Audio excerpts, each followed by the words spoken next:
Hi everyone. Welcome to Back to Basics lesson number 1. We are going to talk about your supplies and how important they are. The one thing I think is the most exciting about this type of art form is that you really do not have to have specific special supplies in order to do this. You really don't. You can have fancy, expensive supplies. You absolutely can because they're out there. But you don't have to. This is an art form that is open to anybody. If you have something that you can make a mark on, and if you have something that you can make a mark with, you can make patterns on things. That's the whole point. So, when I started my journey, I didn't have expensive supplies. I couldn't afford expensive supplies. As I'm growing, I've number one, wanted to try different supplies.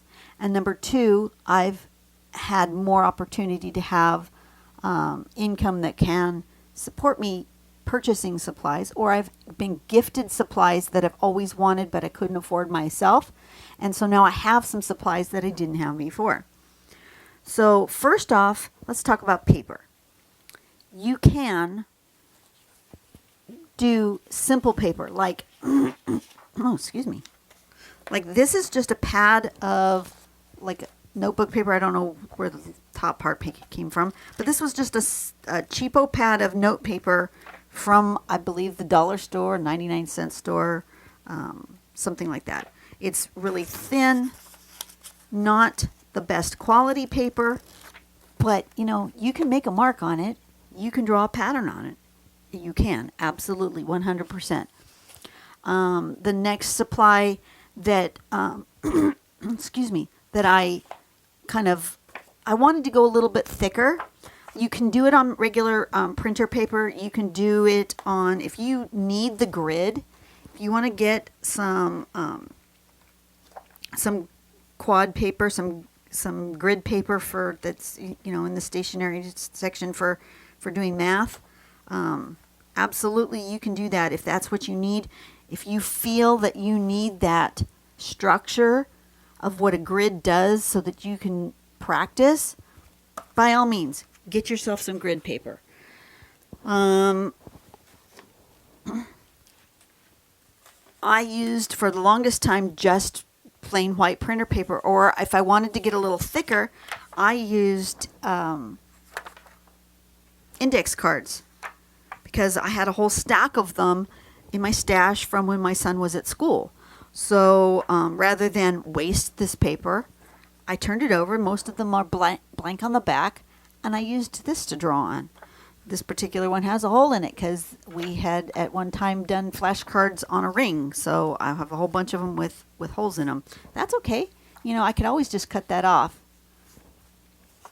But it's a little bit thicker. Not quite as thick as cardstock that I prefer right now, but it's a little bit thicker rather than the thin papers from like the printer paper. You don't have to use, it's another thing, you don't have to use papers that are of a certain size. Let me zoom you way out because this is going to be big. You can use sketch pads. You can. This is a cheap sketch pad from I don't know where. This paper is just slightly thicker than printer paper. Doesn't have anything in it because I have sketch pads all over the place. You wouldn't believe once you start drawing and doing artwork how many people will gift you paper as part of your birthday gift, Christmas gift. They see it, they go, oh, Dawn likes to draw, give her some paper, and I'm grateful for it. But I do have a lot of sketch pads that are empty because of that. But this didn't have any. It tells you the size, it tells you how many sheets, but it doesn't tell you a thickness. I have this Strathmore drawing paper which is a medium surface, meaning it's got a little bit of texture to it. Good for colored pencils. It's a really good one for colored pencils. I was practicing I think a bird eye or something. I don't know. I use it for practice. And it's a little bit thicker, but it does tell you here that it's a 64 pound. You could take a sheet out and cut it into whatever size squares or rectangles that you want to work on.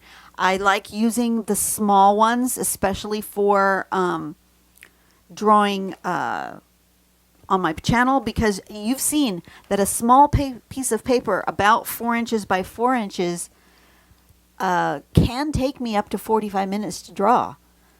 So if you have your paper smaller, if you only have 20 minutes to draw on a smaller piece of paper. Just FYI. If you have a lot of time to draw, absolutely, you want to draw a great big piece on a 9 by 12, go for it. Okay? The other type of paper I have is this one. I got this one from a friend. I was gifted this one. I don't know where it came from, but this one is called Piccadilly Sketchbook. But if you can see there, it is 120 paper rather than this last one. The Strathmore was 64 pound or 104 GSM. This one's 120 GSM, and it is considerably thicker. It's got a little bit more tooth to it, but it's considerably thicker. I have also used, let's see, what did I do with it? I had it out. Oh, fudge. Where did it go? I had it out. I have used, oh, there's one. I have used mixed media paper, which is considerably heavier. This is a heavyweight French paper for dry or wet media. This one is really good. This one, see how it's 138 pounds or 224 GSM. That's really thick. The bigger the number, the heavier the paper. But see, this one can take wet media. So this one was double flip-flap on a grid pattern that I then used watercolor on top of. But can you see, can you feel and hear how thick that is? Compare that sound to, what did I do with it? I just had it. Oh, to this sketch pad paper. That's really thin. That's really thick. You can hear it. You can feel it. Okay? But I've used this. It's got a texture to it that some people might not like because it's not smooth. So you do have to think about that. But you can use whatever you like. Currently, I am using. You guys know I'm using cardstock. This is just, I don't know what pound it is. It's probably close to, it's a little bit thicker than 60 pound. Might be 80 pound. I'm not sure. But it's super smooth because it's meant for scrapbooking. So it's that super smooth paper. And it comes in all sorts of colors. And I buy a packet of what's called Scrap Pack in the scrapbooking section of Michael's or Joann's or Hobby Lobby, wherever I happen to be when I need paper. Usually in the scrapbooking section, they'll have this little package of random scrap sizes. And so that's why my pages are all different sizes. And that's okay. It is. I think that's it for paper. Oh, you can also draw on black. And my black paper, unless one of my scrap packs comes with black, which some of them do. See, here's my little scrap packs for this size. I do have some black in there. But if I don't have that, I do like this Strathmore Artist Tiles. They come in, they're usually a 6x6 size. They come in the white or the black, and they just come on a pad. This one has, 30 tiles in there? I like those too. But I've also drawn, if I am in the mood and I need to draw like right now, I have also done something as simple as taking a scrap out of the trash. This is the cover for my colored pencils I bought. Opening it up, on the inside is blank, and I have drawn on things like this. So, you know, don't let lack of purchasing expensive paper stop you. You can find inexpensive paper and just draw. Same thing with pens. Now, I have pens that I prefer, but I don't have pens. All pens will work. If your pen makes a mark, use it. Let me tell you, I have this is what I have next to me at all times. Look at, that's usually to my right hand side as I'm drawing on every video you've seen. I have a plethora of pens just sitting here, all different brands, all different sizes, all different kinds. Excuse me. Sorry about that. I do. I have a variety. If it can make a mark, you can use it. So this is just a regular ballpoint pen. Came from somewhere. It's not the best pen in the world, but if I felt like drawing and making patterns, I would use it. This would not probably be the one I choose since I have a variety of them, but almost everybody I know has a drawer somewhere. You know, your junk drawer is got a pen sitting there someplace. Here's another ballpoint pen that actually writes much better. Who knows where it came from? It's a Papermate, cheapo Papermate pen. I've gotten them from the dollar store. And then you can work your way up to what you like. As you purchase or are gifted fine liners, I prefer a fine liner. That's just my preference. But I've used a variety of brands of fine liners. You've seen that on my channel. I will link down in the description below some of my videos I've done on when I get new pens. I've never tried before. Sometimes I will do a pen trying video and tell you my impressions of different kinds of pens. But I have a variety of brands. Like I have this one, STA pigment liner. These were super cheap. I have Zig Millennium. I've used those before. I have this brand, which was super cheap. I will buy whatever technical pen is on sale. Let's see, where's another brand? I'm trying to find different brands so you guys can see all the different brands I have. I have Copic Multiliner. I have this one, Pilot Drawing Pen. That came from a Jet Pens purchase. I have, of course, there's the standard microns.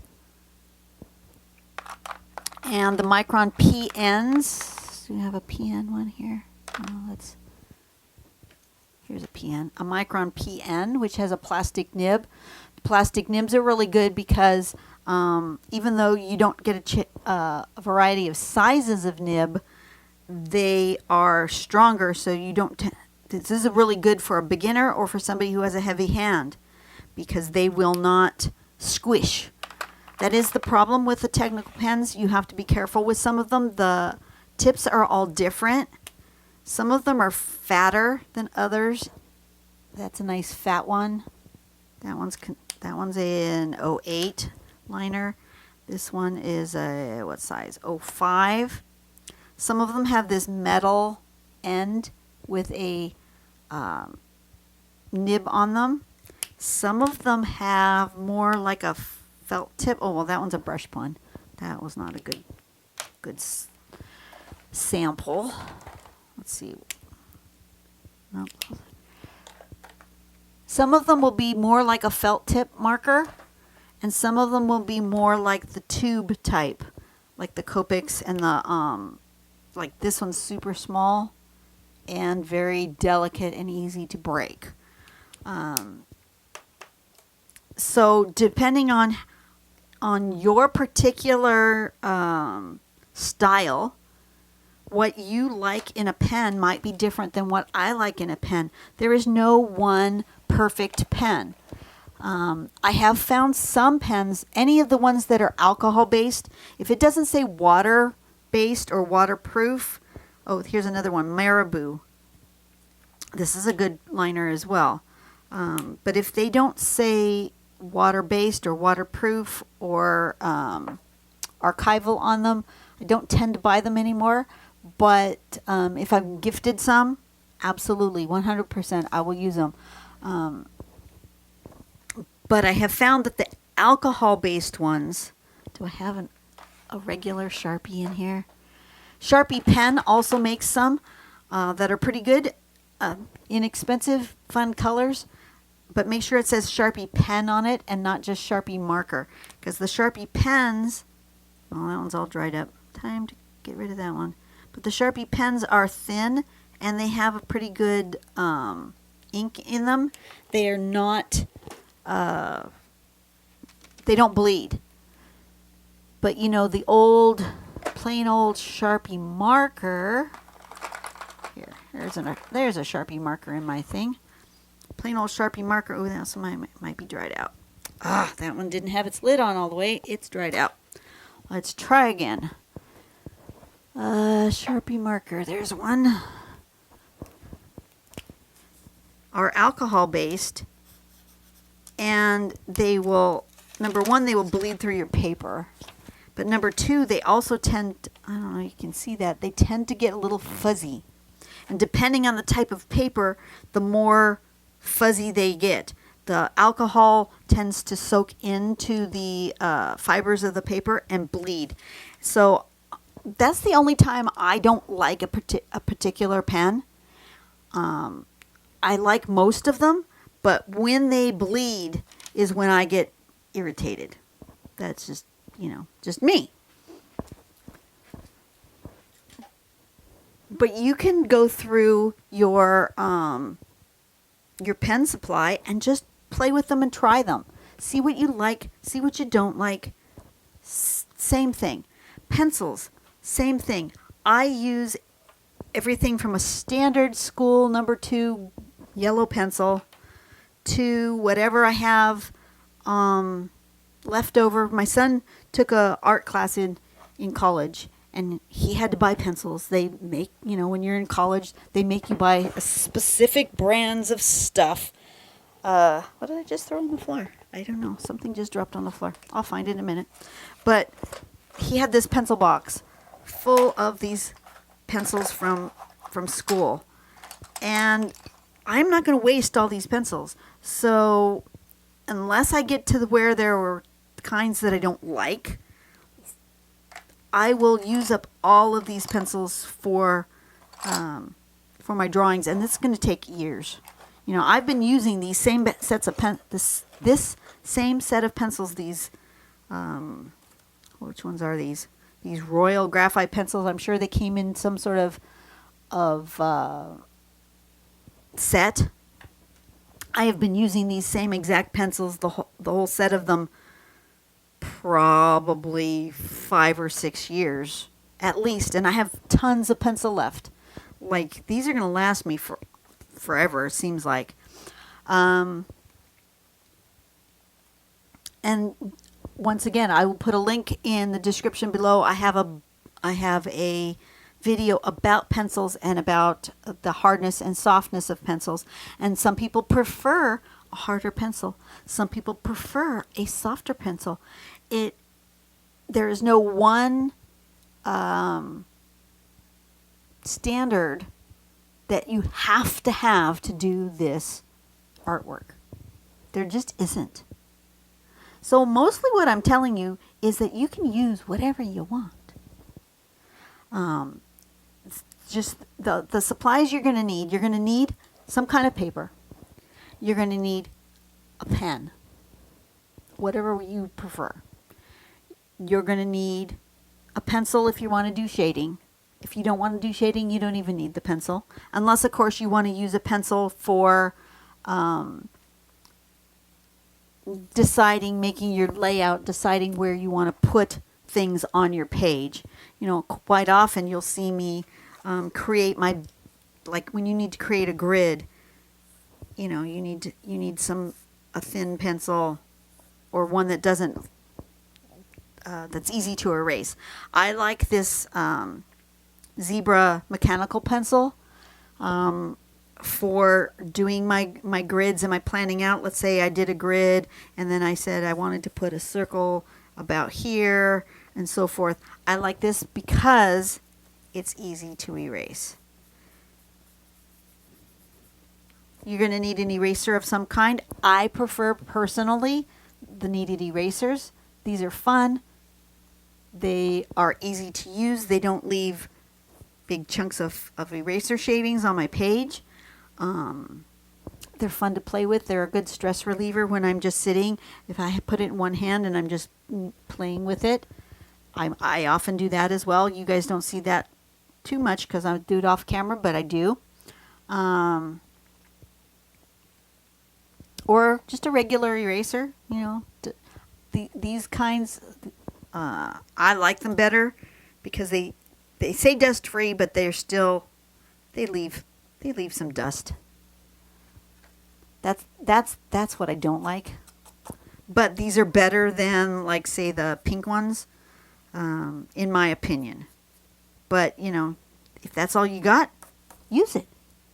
You know, don't go out and spend a ton of money on supplies. Use what you have. If you're going to shade using the pencils, you might want a blending stump. I personally prefer a blending stump rather than a tortillon. I don't know if you guys know the difference, but let me dig in here to my stash of stumps here. This is like a big fat boy. I don't use those as often as I use the thinner ones, but you know, they all work. A blending stump is made out of compressed paper, shaped into a pencil-like shape. And in order to keep or create a point on them, you need some sort of like a sandpaper or a sanding block. This is a sanding block.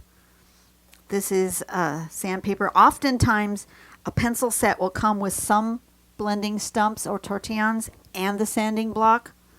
And all you do to keep the tip nice and sharp is just rub it on the sanding block. Or you can use just an emery board from, you know, your nail files, right? And just rub the tip on there. But the difference between a blending stump, which is the compressed paper, and a tortillon, the tortillon, I don't know if you can see it, is rolled paper. You can actually pull this end out and unroll this whole thing. It's just one piece of paper rolled up into a tip. And when I have been in a pinch, sometimes I have taken a piece of scrap paper and I have actually rolled it. Come on. Rolled it up into a tortillon. It's not easy, but you can do it. And made my own. I didn't do that very good because, you know, being on camera. But you can make your own with a bit of rolled paper. But I find that after a while, I either mush the tip down. Can you see the difference here between an unused one and a used one? I tend to flatten these tips. I'm heavy-handed with my blending stumps, and so I tend to actually push these down. I don't know if you can see it, but here I've gotten them compressed and closer together. They were all even like this, and now they're all squished because I've been heavy-handed with it. So I personally prefer a blending stump over a tortillon. Some people love their tortillons and they hate blending stumps. That's going to end up being personal preference to you. They're not very expensive. I can get a whole big set of, like, I think I got this thing that came in a little pouch with a whole bunch of them, and the sanding blocks. I got looks like I got 2 or 3 sanding blocks and a bunch of different kinds of blending stumps and tortillons for, I think it was less than $5. So they're not overly expensive. Don't spend a lot of money on these things. Really don't. And then that's all you really need. You might need a pencil sharpener. Use whatever you've got. This happens to be my personal favorite one, but because it has different sizes for different things. It's got a big pencil, a little pencil, and a colored pencil size. But you use whatever you have. And as you collect supplies, you will play with things and find things that you like and you don't like. There's very few things I really don't like. There are some things that aren't my favorite and that I will use up and then never buy again. For example, these, you've seen me say this before. I color sometimes with these Aqua natural brushes from STA. I like their that brand of pigment liners, but I don't care much for these ones. Mostly because I don't like the tip of this brush. That's a little, it's okay. I mean, it works fine. But what I really don't like is that the color of the barrel rarely matches even close to the color of the actual ink coming out. And so it drives me crazy that when I grab something and I think I'm going to color with one color, it comes out a different color. And that drives me absolutely nuts. And I have seen that in cheap brands, but I've also seen it in expensive brands. So if you're going to purchase a set of colors, you might want to go on YouTube and see if anybody has done a review on those colors to see if they are good or not good. You know, I'd at this point, I would rather spend a couple extra dollars to get accurate colors. I have colored pencils. You guys know I have a variety of colored pencils. I just purchased these Castle Arts colored pencils, which have a bazillion colored pencils. Not really a bazillion, but 72. That's a bazillion for me. Because when I first started out, I had 12. Somebody gifted this to me. And these are I almost haven't used any of this one because it turns out I don't particularly care for this brand. But that's just me. It's a really good, fine art quality brand. It's just not a brand that I like. I like a softer pencil. So I actually prefer the Prismacolors. See, I've used the Prismacolors quite a bit, and you can tell which colors I've used more than others. But I prefer the Prismacolor. It's just the way I like my art supply. You may like something different. I have used Derwent Inktense color pencils. I have used Derwent watercolor pencils. But you see, I don't use a lot. Look, the one I've used the most is the white because I use that when I'm doing acrylics. I usually draw my picture onto my acrylic background with the white watercolor pencil. I have used regular watercolors. This is just a little travel set. I've used this one. I have a video on this recently that somebody gifted me this. This is fun. Absolutely fun. Great bright colors. I don't know if you can tell the difference, but look at the difference in color intensity from these to these. Although on the camera it doesn't show as much, but I see that these are brighter, they granulate a little more, but they're not as chalky when they dry. So, you know, play with your supplies. Whatever you have is great. Don't go out and spend a lot of money that you don't have, because you don't have to. Here we go. I'm going to take this cheap piece of index card, and I am going to take this plain old ballpoint pen, and I'm going to draw a few muka.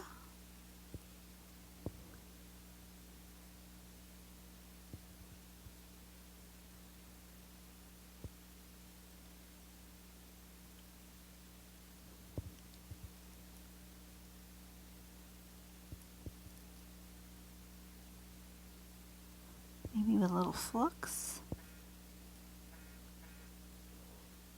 Stick a little flux in there.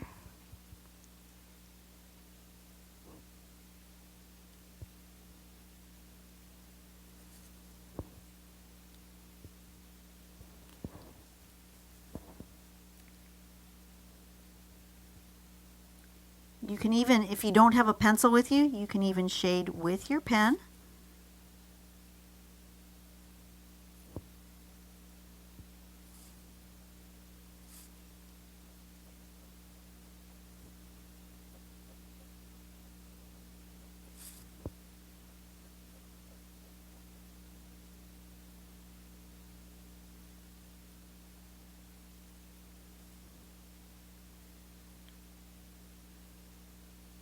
So you don't even really have to have a pencil.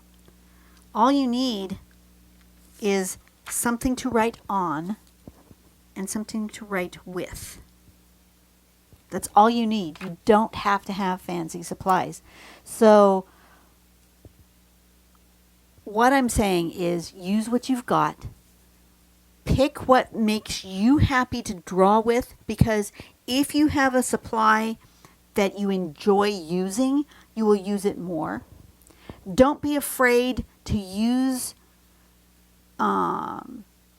different sizes. Don't be afraid to experiment. Don't feel like,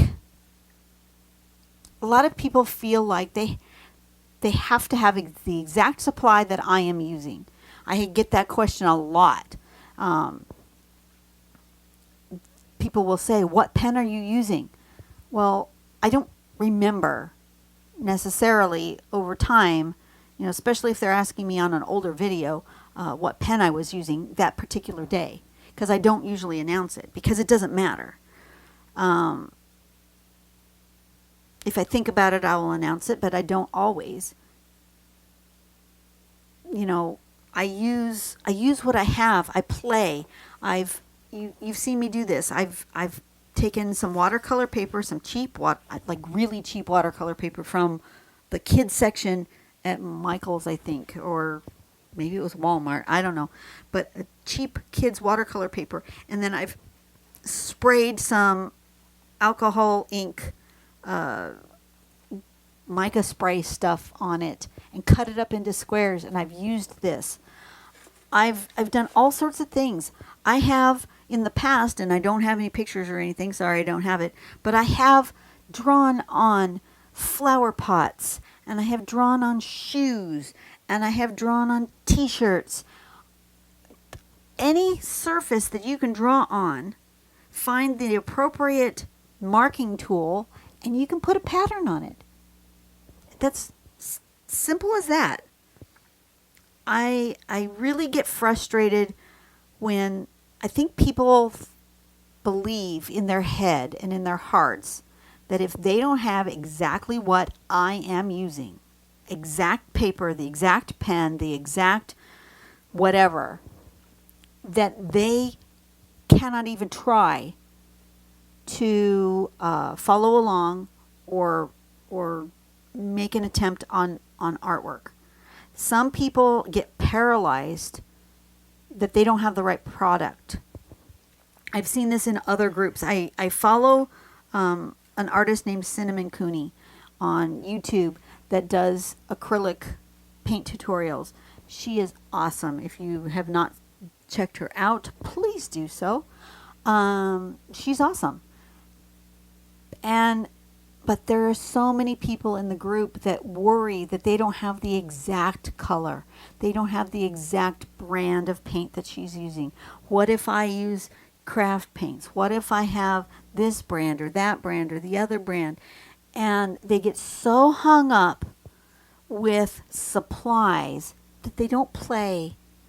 They don't experiment. They don't get joy out of their painting process because they're so worried about the end result and that they have the exact same materials and tools. Please don't get hung up on materials and tools. Use what you have. Find what works for you. If you find that you have something that doesn't work, that you don't like, then stop using it. Otherwise, use what you have. It's as simple as that. It really honestly is.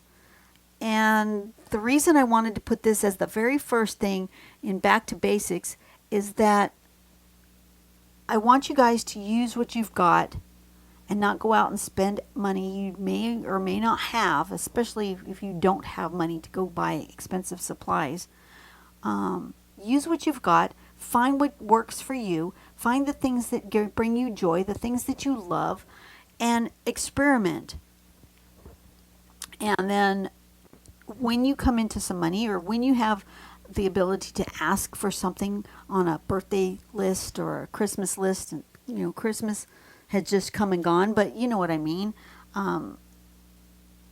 When somebody says, I'd like to get you a gift, what can I get you? And you have a list, put some of the things that you would like to try on that list, and just see what happens. You may not have the money for it, but somebody else might want to gift it to you. But I'm just saying, don't stress out over the supplies because it does not matter. It really honestly does not matter. Like I said, I can draw an entire drawing with this pen. I know that this pen has a certain thickness to it. It is not as thin and delicate as this pen. That's much thinner. It's not as thin and delicate as this pen, which is even thinner. Oop, not that one. Thought I had one even thinner out here. I don't have one thinner out here, but I have had some super duper thin ones. But then I also have some that are super fat and chunky, like this. Where'd that one go that I had in my hand previously? I've already lost it. It's probably this one. Yeah, this one. Super fat and chunky. It's going to make a big fat line. So I just know that if I'm going to be doing a delicate drawing with that one, if I'm going to make this shape with that one, I'm going to have to make a bigger loop to get this type of size, because if I do a little loop, it's going to fill it in. You know what I mean? You just have to play with your supplies and adjust accordingly. But there is no hard and fast rule that says you have to have a Micron 01 PN pen and you have to have a 3.5 by 3.5 certain brand tile. That just, it's not a thing for doing CPT. It's just not a thing. So don't be stressed about it. Use what you have. Enjoy what you have. And I will see you on the next basics video. The next video that comes out is going to be just a regular pattern video. And the one after that is going to be lesson basics number 2, which I have yet to figure out what I'm going to do. So I'm going to have to figure that out. Alrighty. So, and then if you guys have any questions on basics and supplies, oh, I forgot to tell you about, you can use a ruler. I like a clear one so I can see through to my page, but you can use a ruler if you need to make grids. You can use a circle maker. This one's a helix circle maker that you can make angles. Here's a compass to make circles. If you don't have either of those, use the inside or outside of something round and draw a circle. Just letting you know that there are many ways to get around having particular supplies. You can have them and enjoy them, but if you don't have them, don't stress over them. That's really what I'm saying. I really am, because look at all the things that I keep next to me. I am not particular about a particular size, shape, style. I use what makes me happy. These are all the brands I use right now, as of today. But this pile next to me has changed over the years of different brands and styles of things. But I always have a pile next to me, and I keep stuff in a little carrying case in my bag with a 6x6 Strathmore artist journal because I like this size. This is what I keep in my bag when I go traveling, and I'm sitting at a doctor's office or when we used to travel, when we were sitting waiting for an airplane or whatever. I have it. I can pull it out. I can play in my journals. Just be happy with your stuff, okay? I know I've blathered on, but that's what it is. It's just picking what feels good to you, and if there's something that you don't like the texture of a certain paper, don't use it. You don't like the feel of a certain pen, don't use it. I have found pens that I didn't like the size. The pen worked perfectly fine, but I didn't like the way it felt in my hand, the way I could hold my pen. I didn't like it. So I stopped using them. It's as simple as that. Really, honestly is, when it comes down to the end of the day, grab what you want, use what you have, play when you can, and don't let this stop you. Really, honestly, don't let the lack of a supply stop you from having fun and making patterns. That's where I'm going to leave that, I guess. I have said that more than once, so I'm just repeating myself. Hopefully, there's sound on this video, because last time I recorded this video, I had no sound. So hopefully there's an actual lesson here. I will see you guys on whatever video I do next. Haven't planned that out yet. I'm going to take some time to think about it. But this is the last thing I'm going to draw today, talk about today. Hubby and I are going to go do a little shopping over at Sam's Club, which I really don't like to go there on a weekend, but it's the only day I have where the both of us are together. And if I let him go by himself, he spends way too much money. So I got to be there to supervise. I will see you guys later. Bye-bye.